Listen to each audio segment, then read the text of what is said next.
Ms. Pappenheim, I've got various questions that I've been asked to raise with you. They come from a variety of different sources, so they'll rather dot around from subject to subject. The first relates to your work as trustee of the Terence Higgins Trust at the same time as you were chief executive of the Haemophilia Society. Did you understand that there was a distinction between the different groups that represented by the Haemophilia Society on the one hand and the Terence Higgins Trust on the other hand? Yeah. Did you ever feel that being involved with both organisations created any kind of conflict of interest? No. Did you ever feel that the Terence Higgins Trust and the Haemophilia Society might be competing for the same resources in terms of financial support? No. And do you recall your fellow trustees at the Terence Higgins Trust ever expressing any view about the fact that the beneficiaries infected with HIV who were members of the society were given support payments through the Macfarlane Trust, whereas those more generally infected with HIV and who might be associated with the Terence Higgins Trust were not? No, I don't remember that ever being said. And did you ever get any impression in the time you were involved at the Terence Higgins Trust that the Terence Higgins Trust didn't want to be associated with or have anything to do with the cohort of haemophiliacs infected with HIV? No, I did not. I asked you earlier about the hepatitis C and HIV worker. Do you know how long the HIV worker was in position, or how long there was somebody holding that position at the society? I think this could be checked explicitly with the Society's records. So during my time, we had two different individuals who are named in my evidence, and they were in post during my tenure. I believe there was a slight gap in between one leaving and the recruitment of another, but that would have to be checked on the employment records of the Society. I couldn't say from memory. In terms of the system of local groups that the Haemophilia Society operated, when you left the Haemophilia Society, were there fewer local groups than there had been in 1998, as far as you can recall?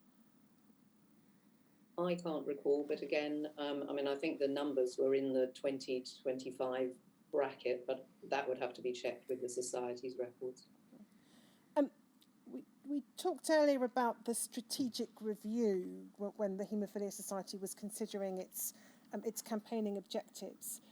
Did that review include consultation or contact with campaigning organisations such as the Manor House or Birch Grove groups?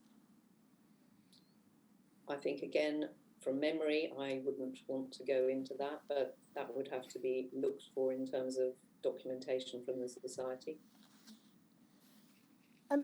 I asked you a number of questions about the campaign for recombinant. And I asked you also about what you described, I think, as the Women's Project and the Society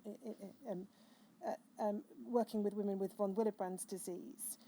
During the time you were Chief Executive Officer, did the Society take any steps to commission, instigate or support research into the development of a von Willebrand factor recombinant? I don't recall here and now, so I think that must be checked with the Society. Can we then look at a couple of documents? HSOC 00120064, please, Shomik.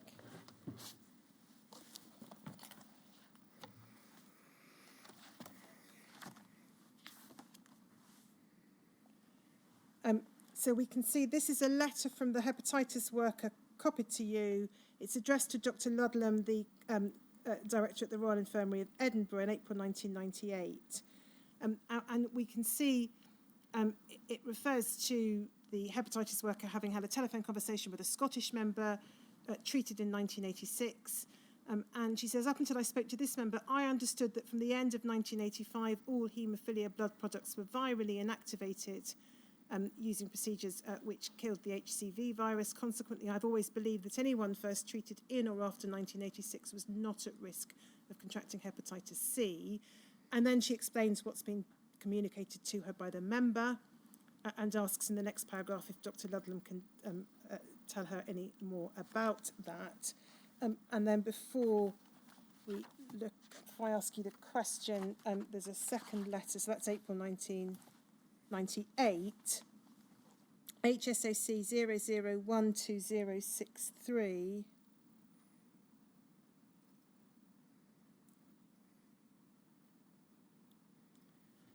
This is a year later, so this is April 1999, but it's the hepatitis worker again writing to Dr. Ludlam, referring to a telephone discussion and then asking for a written response on the issues that had previously been raised.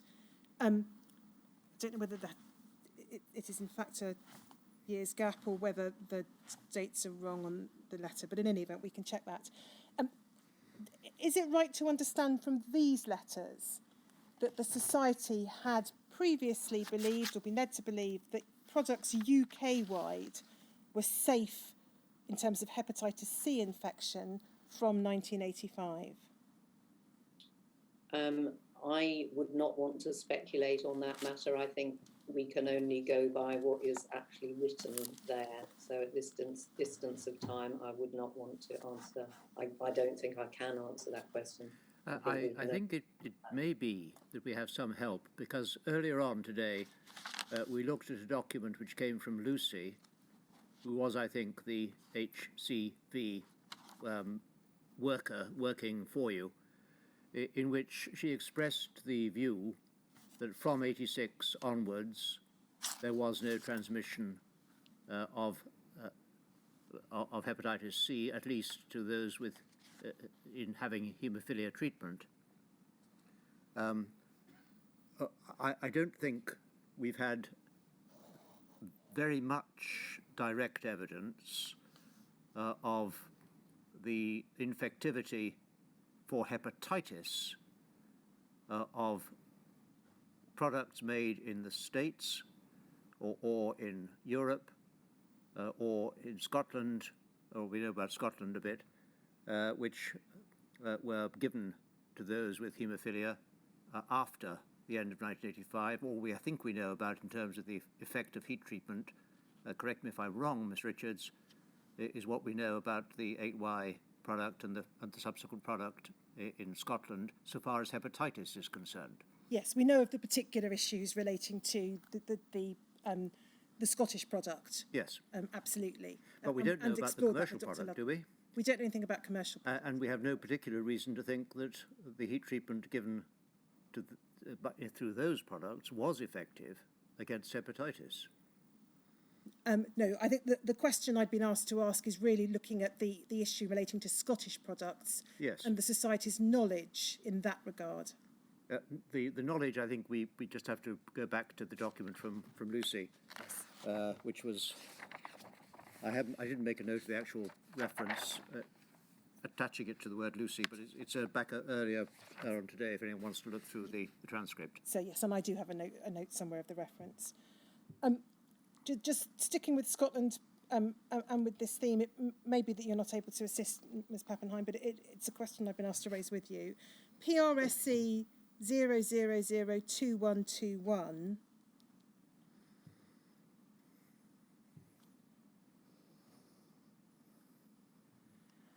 Are the notes of a meeting on the 25th of November 1999 between the Haemophilia Society and the Scottish National Blood Transfusion Service, and we can see those present include you, we can see representatives of the SMBTS and observers from the Scottish office, and at the bottom of the page we can see that it says that refers to you. In your introductory remarks you emphasised there were still many unanswered questions and the Society wished to use the meeting to help gain an understanding of events during the 1980s.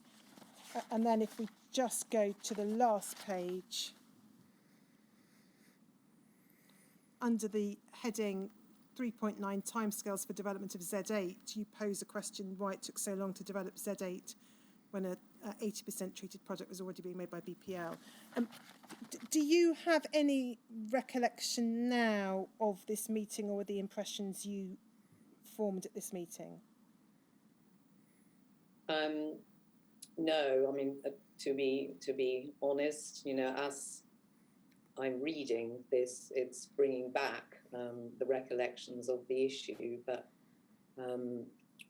I can't really add to what's been written there because I don't have a detailed and specific memory of exactly that moment in time, but this is reminding me of exactly that discussion that we had, and I think the minute has already said, as you highlighted during the course of that meeting, I said there are still many unanswered questions, and that was just such an unanswered question that was being discussed there. But you've got nothing you can assist us with beyond what we see in the minutes? I'm sorry, Okay, I can't. No. I'm not going to ask the further questions that were suggested then. Can I then go back briefly to the medical advisory panel? We don't need to put any documents on screen. I think when I asked you about this morning, I referred to, or you referred to, or the document referred to the fact that the medical advisory panel hadn't met for 2 years at the time of you joining the society. Do you know whether that fact was anything to do with trust having broken down between members of the society and clinicians on the panel? As I said earlier, I didn't do any sort of retrospective or look back exercise as to what might have happened prior, so I can't add anything on that past history.